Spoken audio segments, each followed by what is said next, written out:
If you don't share my political views, you shouldn't have the right to vote. Excuse me? I'm a vet. My cousin works as a child therapist. She once said, verbatim, "It's tough when your patient can't explain what's hurting them." Back when I used dating apps, a guy asked to meet up, and I said no. He then called me a slut, claiming I'd die untouched. Points for creativity? Nope. That's still my top insult ever.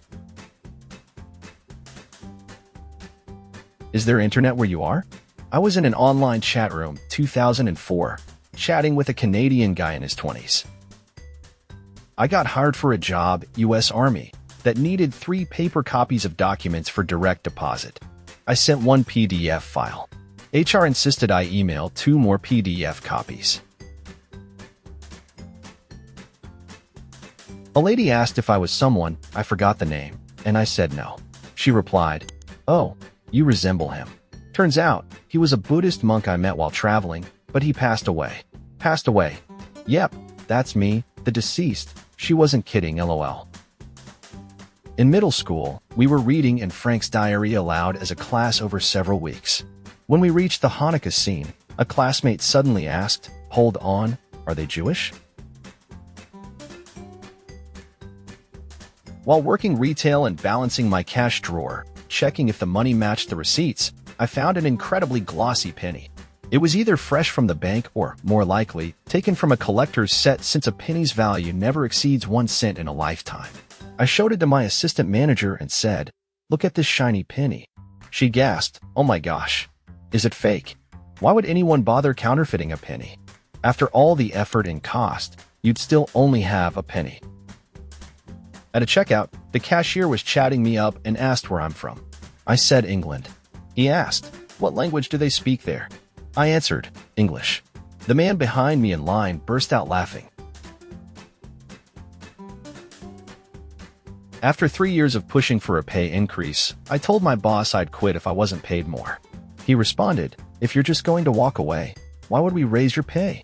Also, a customer once believed inflating 1 tire would somehow spread air to all 4. I emailed a receptionist a label to print and attach to a return package. She called me because the printed label had no adhesive. When I suggested using tape, she was incredibly thankful. A friend once bet me $20 that a stop sign has 6 sides. 3 months later, while reminiscing, he misremembered, bet another $20 that a stop sign has 6 sides, and lost again. While working at a bank, someone tried to cash a check for their grandfather, who was in the hospital. I explained we couldn't process it without the grandfather present, as the check was in his name only. He lifted a dog and said, "I have his permission to cash it. Look, this is his dog." I was speechless. I tried not to laugh while explaining that a dog isn't valid ID. Someone asked, "What do you do with your glasses at night? Isn't it hard to sleep wearing them?" I said I take them off at night, and she seemed genuinely shocked that was possible. I'm amazed she didn't ask if I need glasses to see my dreams. You're not a true mom if you only have 2 kids. My mother-in-law told me the day after I gave birth to my second child in under a year and a half. This from a woman who didn't raise any of her 6 kids and left them with a man who wasn't even the biological father of half of them.